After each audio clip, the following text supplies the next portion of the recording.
Newton vai falar sobre os critérios para a neoadjuvância do câncer de reto baixo.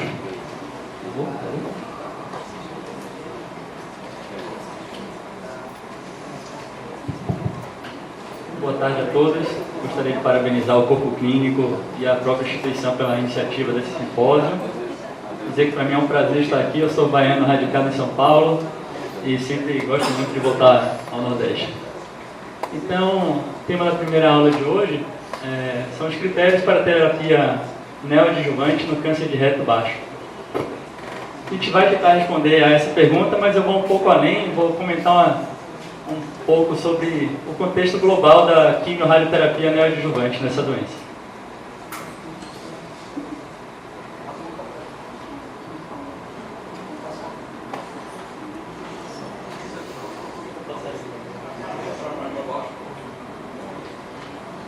Então, para tentar organizar um pouco o raciocínio, eu fiz algumas perguntas, as quais tentarão ser respondidas ao longo da apresentação.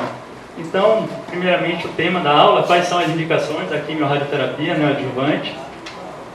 Quais seriam os benefícios dessa terapia neoadjuvante quando comparada à terapia adjuvante? Quais seriam os medicamentos que podem ser combinados à radioterapia? Se pode ser omitida a quimioterapia e realizada somente a radioterapia? Abordar um pouco sobre a importância prognóstica da resposta patológica pós-tratamento. Se existe de fato um papel para a quimioterapia após a quimio-radioterapia e cirurgia. Quais são as perspectivas futuras no tratamento dessa doença? E se é possível, por último, a omissão da cirurgia em caso de uma resposta clínica completa. Então, tentando responder quais seriam as indicações da terapia neoadjuvante, seria basicamente a doença de maior risco de recidiva. Então, as duas primeiras indicações são as indicações clássicas dos trials desenvolvidos, e seria o tumor T3 e T4 e a doença linfonodo positiva. Essas duas últimas indicações não foram abordadas em um estudo de fase 3, mas faz parte da melhor opinião clínica disponível. Ou seja, tumores que já têm uma indicação de saída de uma ressecção abdômeno-perineal com colostomia definitiva para o resto da vida, esse paciente ele pode vir a se tornar um paciente que cirurgicamente não precise da colostomia definitiva após uma quimio-rádio neoadjuvante bem sucedida. E aqueles tumores com invasão da face mesorretal seriam justamente os pacientes com um maior risco de margem positiva após cirurgia, sendo essa margem positiva um principal fator de risco para uma recidiva local. Então a quimio-radioterapia nesses casos também tem um potencial benéfico muito grande. Vou começar o primeiro artigo dessa apresentação, é o artigo clássico do protocolo alemão, publicado em 2004, que comparou a terapia pré-operatória versus a terapia pós-operatória da quimio-radioterapia. Lembrando que, em época, a terapia padrão era a terapia pós-operatória. O desfecho primário do estudo era ver se a mudança da terapia para antes da cirurgia traria algum benefício em termos de sobrevida global.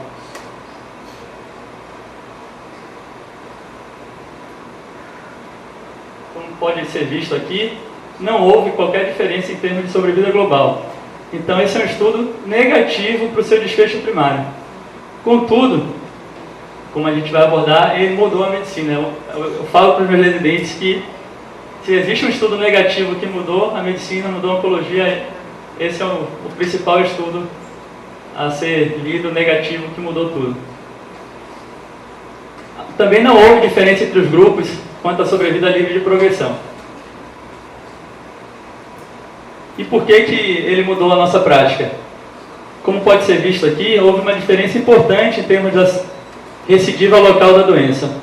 O grupo que fez a terapia neoadjuvante com quimio-radioterapia teve 6% de recidiva local. O grupo que deixou para fazer esse tratamento só após a cirurgia teve 7% a mais de recidiva, total de 13%.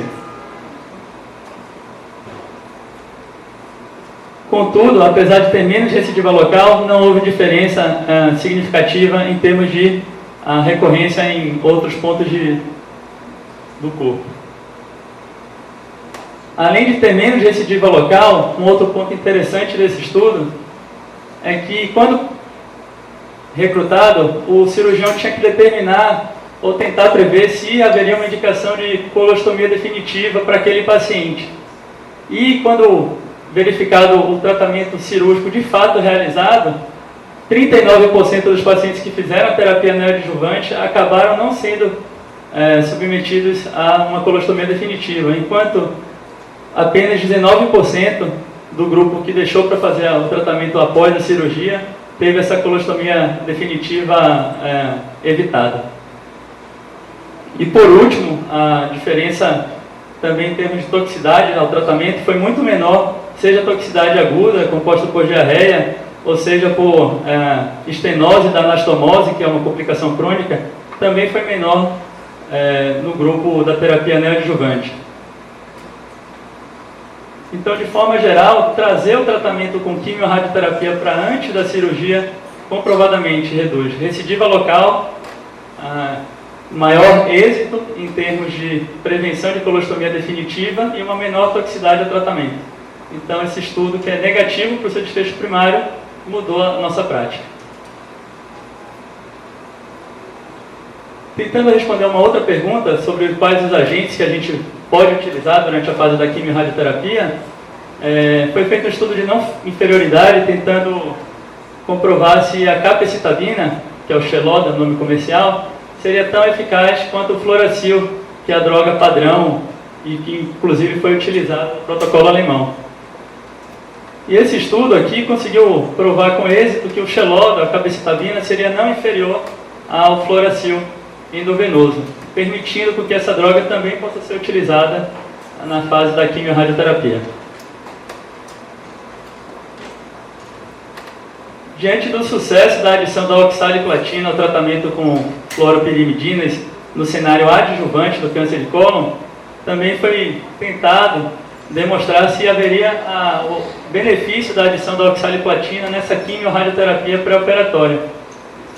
Contudo, os desfechos foram negativos. Então, esse aqui é um trial que comparou o uso da capecitabina junto com a oxaliplatina na terapia concomitante com a radioterapia, e os resultados foram negativos. Além de serem negativos, a toxicidade foi maior pela adição da oxaliplatina. Então, fica respondido que, por hora, não existe o benefício nem da oxaliplatina e adianto para vocês de nenhuma outra droga até o momento. Tem estudos que tentaram adicionar irinotecano, bevacizumab, inibidores do EGFR, mas o padrão continua sendo a fluoropirimidina. Sabendo, humildemente, sendo oncologista aqui, o principal papel é da radioterapia, nessa terapia combinada, surgiu também a pergunta, será que a quimio de fato faz diferença? E nesse estudo do JCO, eles tentaram omitir a quimioterapia. Contudo, como pode ser observado, essas barrinhas mais escuras representam o paciente que fez a terapia combinada. E o que foi visto é que a terapia combinada consegue trazer os pacientes que foram submetidos a um downstage da doença maior do que a radioterapia sozinha. Então, quando a gente pega o status patológico da doença, você tem mais pacientes com estágio patológico 0, mais pacientes com estágio patológico 1, quando submetidos à quimio-radioterapia. Por outro lado, o paciente que fez a radioterapia sozinho, ele tem mais estágio avançado da doença, principalmente mais estágio patológico 2 e 3. E esse status patológico pós-tratamento é o principal fator prognóstico conhecido a longo prazo da doença. Então, como pode ser visto nessa tabela do AJCC, paciente que teve uma resposta patológica tumoral completa, ele tem uma sobrevida livre de progressão em 5 anos muito grande, 95%. E isso vai descendo progressivamente, conforme ele vai caminhando no status de T1 a T4. Da mesma forma, o paciente com resposta linfonodal patológica completa, ele tem uma sobrevida grande de 85%, e o que chama muita atenção é esse dado extremamente negativo da doença que fica com o status YPN2. Apenas 18% dos pacientes com uma sobrevida livre de progressão em 5 anos. Então, no ambulatório, quando você encontrar um paciente que não respondeu nos linfonodos, a quimio e radioterapia, pode ficar muito atento, que é a maior chance, infelizmente, de recidiva da doença. Abordando um outro tópico que também vem sendo extensamente pesquisado, é se no tumor de reto existe de fato o benefício da terapia pós-operatória com quimioterapia. A maioria dos protocolos hoje em uso em câncer retal são derivados do benefício que foi inicialmente observado em câncer de cólon. E praticamente não há estudos muito direcionados para comprovar esse benefício em câncer de reto. Daí o objetivo de tentar responder essa pergunta. E nesse estudo recentemente publicado do Lancet, a terapia baseada em fluoracil não foi possível demonstrar qualquer aumento em termos de sobrevida global ou sobrevida livre de progressão, levantando a dúvida se a gente deve fazer a terceira e última fase do tratamento pós-operatório, com quimioterapia. Contudo, vale salientar que esse estudo ele não foi suficiente ainda para mudar a conduta. Se você olha, as principais entidades médicas oncológicas, elas continuam a recomendar o uso da terapia quimioterápica adjuvante. Falando agora um pouquinho sobre as perspectivas futuras do tratamento do tumor de reto, cada vez mais têm sido desenvolvidos estudos que tentam adiantar a quimioterapia sistêmica para antes da cirurgia. Como foi visto, a quimiorradioterapia, pelo menos no protocolo alemão, ela só reduz a recidiva local. Ela não é capaz, a dose quimioterápica oferecida não é capaz de reduzir a recidiva sistêmica de forma importante. Então, além disso, o paciente quando opera, alguns acabam perdendo performance, não conseguindo fazer o tratamento pós-operatório. Então, o racional, todos os estudos têm sido desenvolvidos no sentido de trazer para antes a quimioterapia sistêmica. E eu trouxe um deles que avaliou a adição do capecitabina e da oxaliplatina antes da fase de quimiorradioterapia, sendo esse um estudo de fase 2. E a resposta patológica observada foi uma resposta satisfatória, 20% de resposta patológica completa, e os desfechos da sobrevida livre de progressão e sobrevida global também bastante compatíveis com o que já é observado hoje. Para responder essa pergunta, se isso de fato é benéfico, a gente ainda precisa aguardar maiores estudos de fase 3 que estão em andamento. Por último, trago um estudo brasileiro, doutora Angelita Gama, da USP, onde ela tenta poupar... Dr. Aldo Vieira Barros, sobre cirurgia minimamente invasiva do câncer coloretal. Alto cirurgião oncológico aqui do hospital.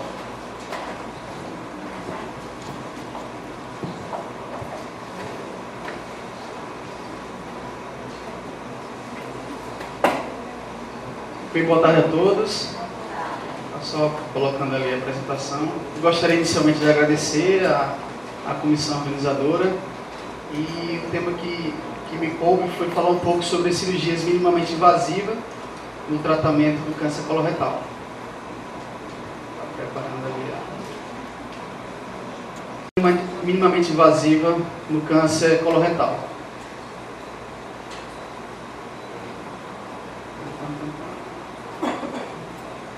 Ok. Então, o conceito seria toda cirurgia que para o mesmo propósito apresenta menor agressão aos tecidos do corpo, máxima preservação da anatomia com incisões menores e menor dano interno.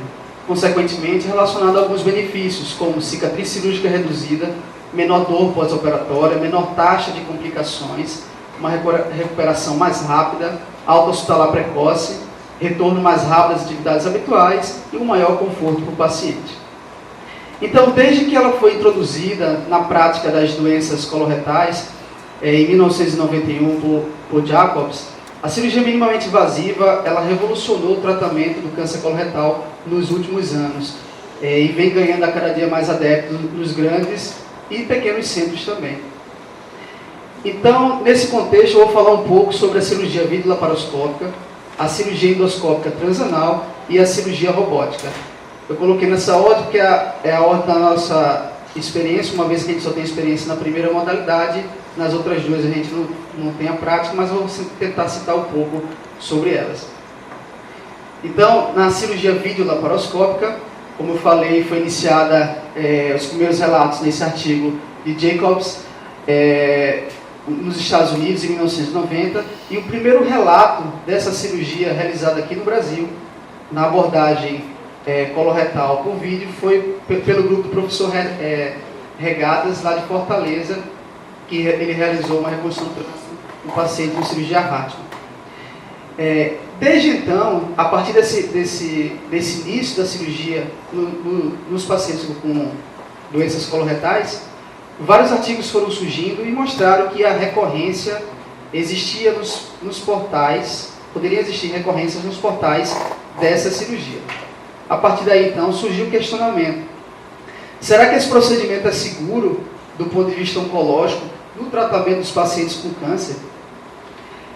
A partir desse questionamento, vários estudos foram desenhados e conduzidos em todo o mundo para tentar responder e avaliar a segurança e a eficácia da cirurgia oncológica, bem como a sua técnica, avaliando principalmente os resultados, tanto a curto prazo quanto a longo prazo.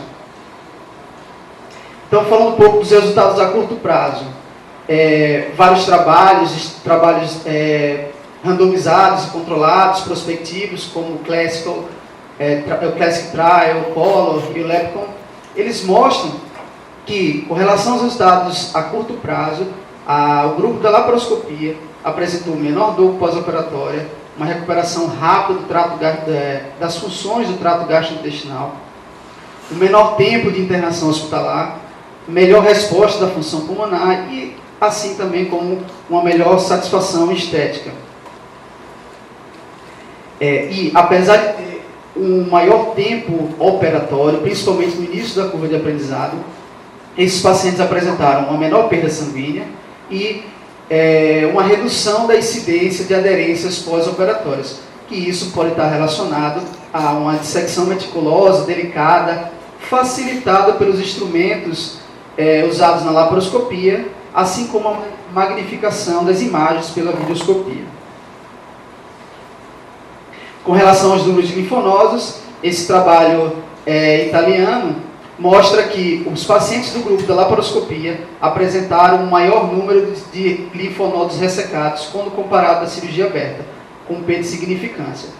Esse outro trabalho também, do grupo chinês, publicado em 2012, mostrou também o mesmo resultado com P de significância. Esse trabalho que foi publicado agora em 2015, que fala a casuística do pessoal do INCA, ele fala que, apesar do número total de linfonodos removidos foi maior na técnica laparoscópica, no entanto, não houve diferença estatística. Já essa meta-análise do grupo do japonês de 2012 mostrou que, apesar de ter uma tendência para o maior número de linfonodos ressecados no grupo da laparoscopia, mas não apresentou um P significante, ou seja, não apresentou diferença estatística.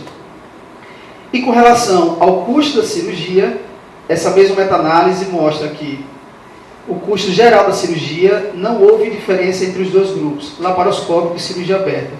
No entanto, quando foi avaliado a laparoscopia por si só, ela apresentou um maior custo operatório, provavelmente relacionado aos instrumentais, como pinça de energia, trocada, entre outros, e apresentou também um menor custo hospitalar. Consequentemente, em tudo que o paciente ficou menos tempo internado, ele teve menor taxa de complicações e, assim como menor uso de analgésicos, o custo hospitalar diminuiu. E com relação aos resultados a longo prazo, que do ponto de vista oncológico seriam os mais importantes, com relação à recidiva local, recidiva à distância e à recidiva global, recidiva dos sítios de inserção dos portais, que foi um dos temas que culminou o desenvolvimento desses trabalhos, assim como a sobrevida global e a sobrevida livre de doença. Então, os trabalhos como esse, como eu já tinha citado antes, do grupo japonês, essa meta-análise, onde foi agrupar 12 estudos randomizados e controlados com 4.614 pacientes, mostrou que, com relação à recidiva global, recidiva local e recidiva à distância, não apresentou diferença entre os dois grupos. Essa outra meta-análise, publicada em 2013, do grupo italiano, com mais 2 estudos, com 4.786 pacientes, também chegou ao resultado que não houve diferença estatística quando o assunto foi a recorrência global. Essa revisão sistemática da Cochrane, ele mostra que de 3.346 pacientes em 12 estudos randomizados, mostrou que não houve diferença quanto à ocorrência de metástase nos portais e ou ferida operatória. No entanto, esses dois trabalhos, que, como eu falei no início, são considerados bem desenhados, estudos controlados e randomizados, como o Classic, ele teve uma recorrência de 12,4% nos portais da videocirurgia, no grupo laparoscópico, e o Color Trial mostrou 1,3% no grupo laparoscópico, ou seja, eles tiveram maior recorrência nos portais no grupo laparoscópico, no entanto, não teve um P de significância. E essa meta-análise veio para contribuir e mostrar que, na avaliação de todos esses estudos, com relação à recorrência na ferida operatória e nos portais, também não houve P de significância. Esses trabalhos que falam dos pacientes que apresentaram recorrência nos portais, eles falam que essa ocorrência se teve nos locais onde foi retirado o espécime cirúrgico. Mas que hoje em dia, nos últimos trabalhos, mostram que essa ocorrência é rara, provavelmente devido à melhoria dos instrumentais utilizados, ao treinamento com técnicas de no-touch e também o uso de protetores da ferida, assim como a utilização de bolsas extratoras. E com relação à sobrevida, esse trabalho mostra, apesar de ser um estudo retrospectivo, ele mostrou que os pacientes do grupo da laparoscopia apresentaram uma melhor sobrevida global quando comparado ao grupo da cirurgia aberta, e também quando estratificado nos 3 estágios. No entanto, quando eles eram classificados no estágio 2, eles tiveram ganho de sobrevida com P de significância. Já o Color Trial, que, como eu já citei lá atrás, que foi um estudo multicêntrico europeu, 1.076 pacientes, mostrou que as curvas de sobrevida, tanto dos pacientes laparoscópicos quanto os da cirurgia aberta, eles não tiveram P de significância, tanto na sobrevida livre de doença, assim como na sobrevida global. E o Classic também teve o mesmo resultado. As curvas de sobrevida dos pacientes submetidos à laparoscopia e cirurgia aberta também não teve um P de significância. No entanto, os pacientes que tiveram a cirurgia iniciada por laparoscopia e tiveram por algum motivo a conversão, eles apresentaram uma pior sobrevida quando comparados os 2 outros grupos, com P de significância. Sendo assim, podemos concluir que essa modalidade cirúrgica é um procedimento seguro e factível, que apresenta melhores resultados a curto prazo e também os resultados oncológicos são semelhantes quando comparado com a cirurgia convencional.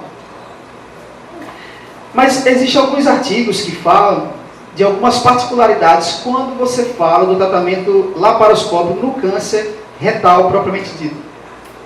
Algumas limitações técnicas, como com relação à excisão mesorretal total, de acordo com os princípios de Hild, assim como a preservação nervosa autonômica, e a curva de aprendizado seria maior, principalmente em pacientes obesos.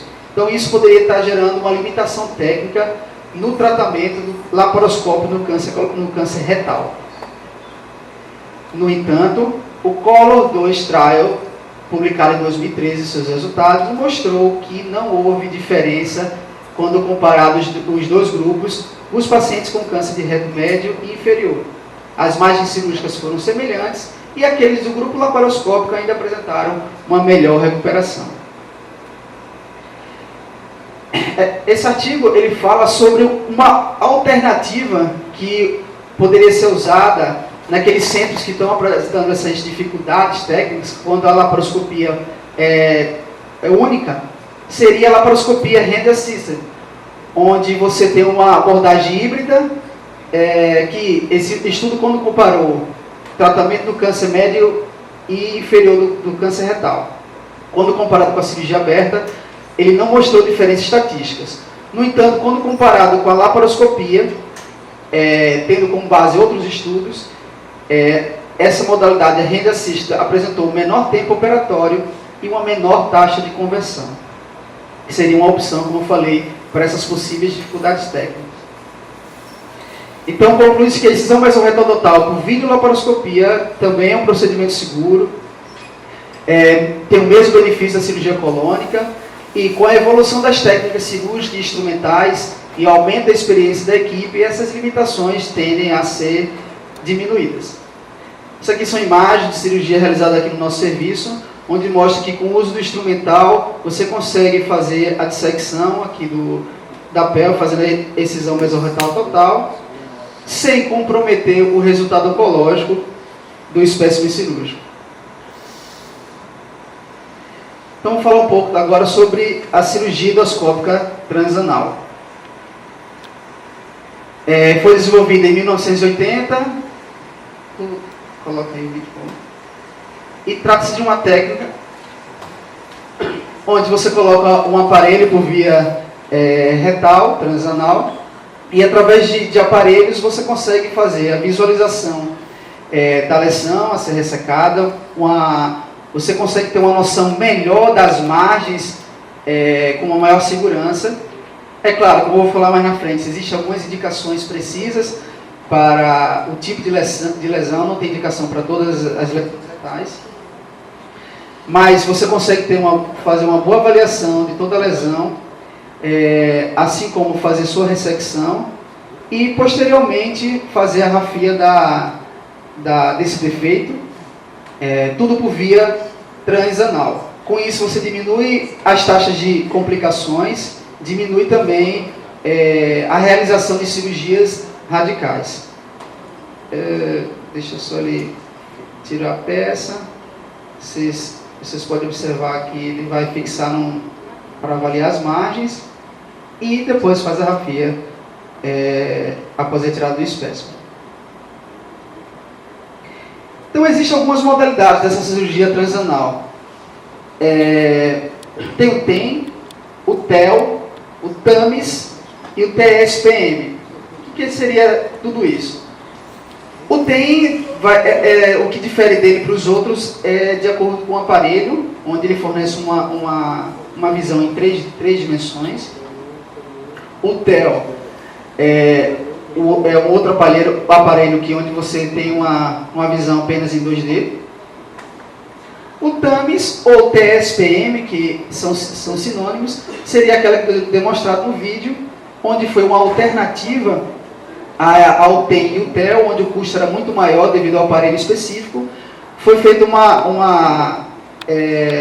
é um improviso, mas sim trouxe da cirurgia laparoscópica o porte, que é utilizado na cirurgia de single port, introduzido no reto com o aparelho, e você pode ser usado o mesmo material usado na laparoscopia.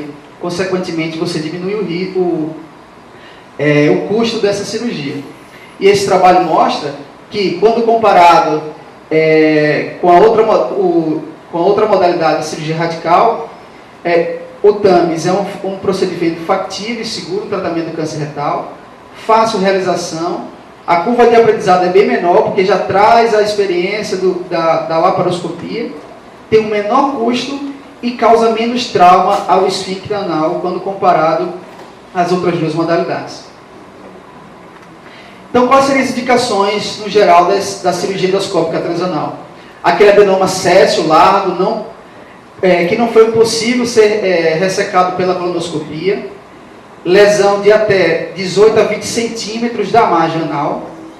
O recomendado, o padrão ouro, que sejam adenocarcinomas T1, que comprometa apenas a mucosa e a submucosa, de baixo risco, que são lesões menores de 4 centímetros, a ausência de invasão da submucosa 2 e 3, então seria mucosa, submucosa, SM1, tumores bem diferenciados e a ausência de invasão linfovascular ou perineural. Já nos casos de adenocarcinoma T2, esse só tem indicações ainda em protocolo de pesquisa e nunca deve ser feito como modalidade única, sempre associado ou com neoadjuvância ou com adjuvância. E existe também a indicação em caráter paliativo, seja aquele paciente que se recusa a fazer cirurgia radical ou ainda com risco elevado. Então, quais seriam as vantagens dessa modalidade cirúrgica? Baixa mortalidade, rápida recuperação pós-operatória, melhor visibilidade, como mostrei no vídeo, evita grandes cisões, grandes ressecções e provavelmente também evita o uso de colostomia. A desvantagem é que você não tem é incapaz de fazer avaliação linfonodal e também o custo inicial, quando os 2 primeiros aparelhos que eu mostrei tornamos o custo bem maior, mas agora com TAMES a tendência é diminuir esse custo. Boa tarde a todos. Vamos dar sequência. A gente fez uma compactação aqui de 2 em 1. Vou falar de radioterapia de última geração dos tumores gastrointestinais, mas muito menos focado nesse aparato todo, nesse marketing todo que existe em cima da radioterapia. Lembrando que ao longo desses últimos 15 anos, nós tínhamos em torno de 12 empresas que produziam aparelhos para radioterapia. Hoje nós temos 2. Então, à medida que hoje no Brasil cada serviço compra uma nova máquina, a gente pode saber que é do A ou do B e que provavelmente são máquinas de excelência que possam reproduzir qualquer tipo de trabalho na literatura. A evolução histórica, se a gente for ver, primeiro acelerador linear na década de 60, curiosamente o Oswaldo Cruz foi o primeiro acelerador na América Latina, foi em 1972, quando já existiam os blocos para conformação individual. Antes a gente fazia só campinhos quadrados, a evolução para os sistemas de multilive e radioterapia conformada, em que, como o nome diz, as lâminas se conformam ao campo de tratamento que você quer ter. O IMRT, que já entrou aqui na década de 90, no Brasil foi em 2001 o primeiro tratamento com o IMRT, e infelizmente até hoje nós não temos pelo SUS autorização para tratamento disso. Os convênios, a única coisa que eles são obrigados é em cabeça e pescoço.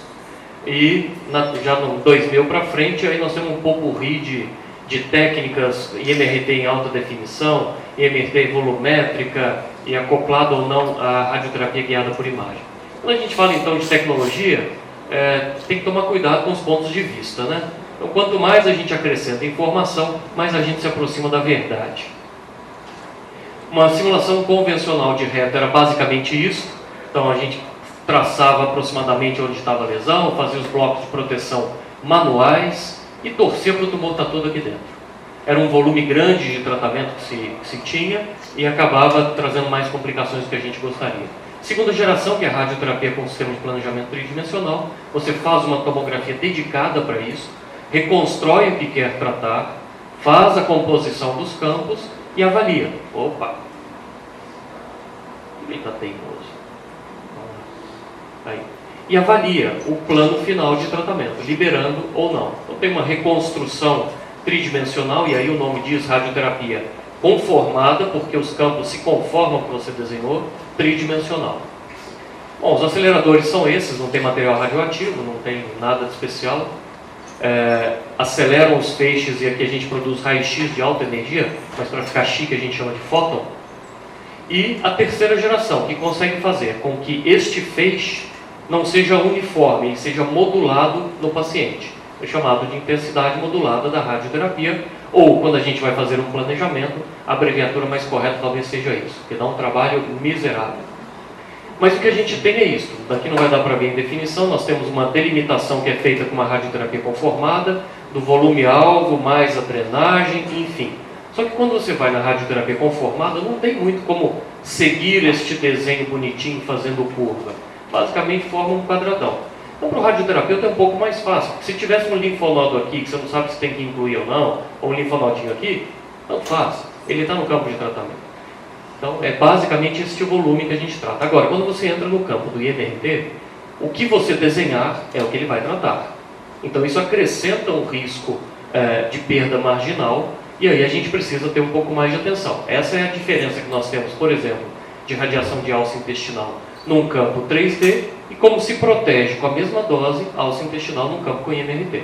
Realmente a redução de toxicidade é algo impressionante. Dentro disso, o RTOG, por exemplo, já fez os consensos para delimitação, e isso aqui o que a gente vê são delineamentos superpostos de diferentes profissionais, depois que eles aceitam o guideline, ou seja, eles fazem um treinamento absolutamente rápido de como fazer o contorno, e todos eles, como a gente pode ver, todos eles têm delineamentos muito parecidos.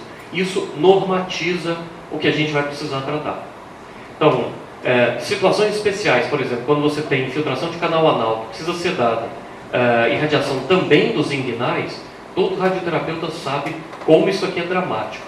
É quase impossível que uma radioconformada tridimensional, com quimioterapia, você não tenha que interromper o seu tratamento por radiodermite grau 3 importante. Entretanto, quando você usa IMRT, a dose está concentrada aqui nos inguinais e na região retal. Até vagina, que quando a gente delimita, o computador evita que ela seja tratada, recebe muito baixa dose. A gente tem um exemplo, por exemplo, de uma senhora com infiltração de canal anal que tinha um transplante renal com rim pélvico. A gente sabe que a dose máxima seria 2.000 centigraus para perda de função do rim, 1.500 centigraus seria o tolerável, e essa é a isodose de 1.400. Ou seja, nós baixamos bastante a dose só para ver que ele consegue proteger o rim que foi transplantado. Então, isso aqui nós não conseguiríamos com o campo de radioterapia conformada tridimensional. Então, aí o IMRT talvez não aumente controle, existe um risco potencial quando se começa o IMRT de perda marginal, por isso a adesão a protocolos de delineamento para que isso não aconteça, mas a gente tem uma vantagem em algumas situações que são imbatíveis. Tá bom. Fizemos o planejamento, ele é maravilhoso, está preciso. E como é que a gente garante que todo dia o tratamento vai ser executado na mesma pessoa igualzinho? Esse paciente aqui a gente colocou na tomografia de planejamento, ok, 5 minutos, nós já desenhamos o reto aqui, a bexiga, a cabeça femoral, 5 minutos, paciente deitadinho na mesa do tomógrafo, vamos repetir a tomografia, ok, já mudou de posição. No mesmo ponto, com a mesma pessoa, com 5 minutos de intervalo, o gás encheu de reto e mudou sua posição. Aqui era o desenho da bexiga e aqui era o desenho do reto. Como é que eu posso garantir que isso não está acontecendo em vivo? Então, existe uma forma que é a radioterapia guiada por imagem, não é um tratamento, é como se fosse uma mira laser, né? Que você faz o seu plano de tratamento com o IMRT, mas garante que ele vai ser executado todo dia com o IGRT, radioterapia guiada por imagem. As máquinas de hoje já têm equipamentos acoplados. Pode ser uma forma mais simples como essa aqui, que ele capta diretamente, você faz o raio-x diretamente do equipamento e ele capta e reconstrói, ou com esse acessório, que é uma tomografia acoplada.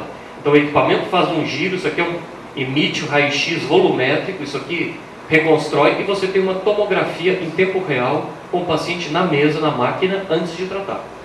Então isso é um exemplo, por exemplo, é um tomógrafo que a gente tem de planejamento, 16 canais, e este é o Cone-Beam, né, a tomografia que é feita em tempo real, e elas são pareadas. Então esses quadrantes aqui são tomógrafo de planejamento, esses quadrantes a reconstrução tomográfica on-board. E você pareia os dois e eles têm que ter um match, eles têm que ter uma superposição. Na tela do nosso operador, né, o operador da máquina, tem isso aqui, ele pode reconstruir em vários campos em tempo real, fazer os ajustes garantindo que cada dia o que vai ser tratado foi aquilo que foi planejado. Isso nós ainda não temos como saber se vai ter impacto em melhora de controle.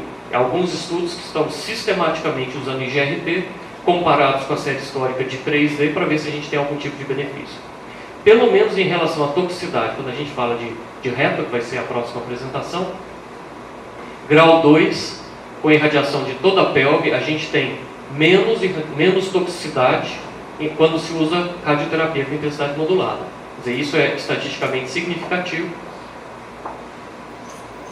são os números basicamente que a gente precisa para a medicação antidiarreica, 34% versus 75% no decurso do tratamento, menos chance de interrupção desse tratamento.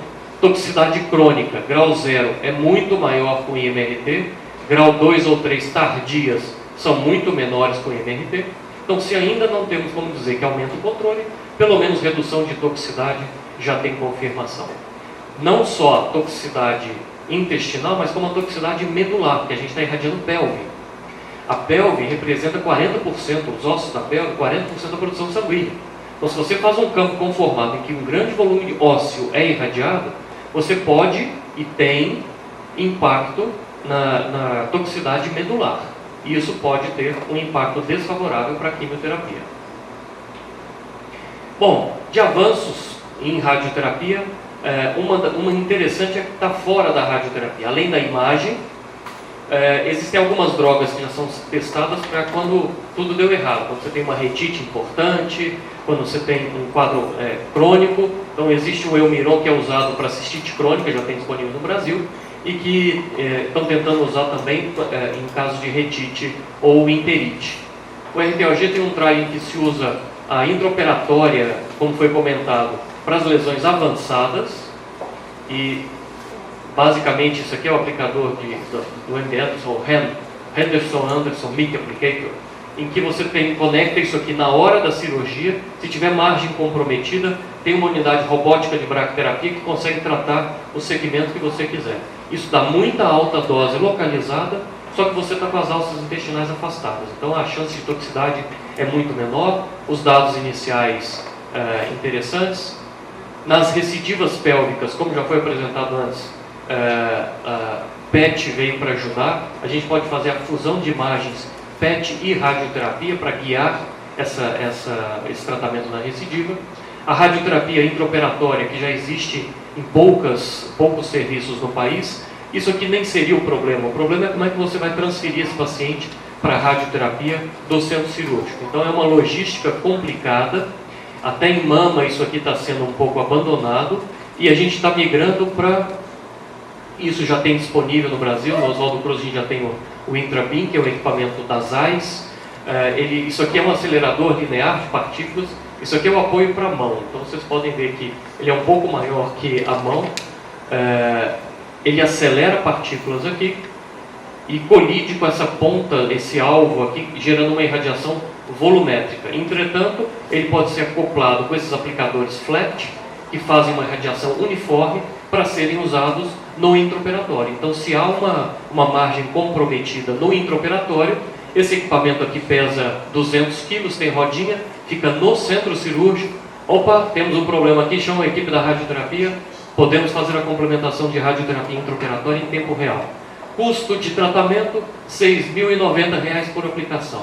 Quer dizer, se a gente for ver no mundo, todo incremento de tecnologia, celular, automóvel, tudo, reduziu o custo, exceto em radioterapia. Essa foi uma feliz situação em que a introdução de tecnologia veio para reduzir o custo também. Essa é a primeira parte. Se alguém ainda estiver lembrando o que a gente falou nos primeiros slides, senão a gente segue, vamos em frente. Rádio neoadjuvante versus exclusivo. Para onde vamos? Lá, vamos dar aula de história de novo, já que é para onde vamos, tem uma direção, tem um caminho, tem que partir de alguma coisa. Colo e reto, como já foi dito pelo Dr. Newton. A gente vê que a incidência em homens e... Eita, os miseráveis, peraí, cadê a colo retal? É em azul, né? Está caindo aqui em homens e mulheres. Mortalidade geral vem caindo, mas vem caindo colo retal também em homens e mulheres. Tem muito da prevenção, tem muito do acesso aos exames preventivos, enfim.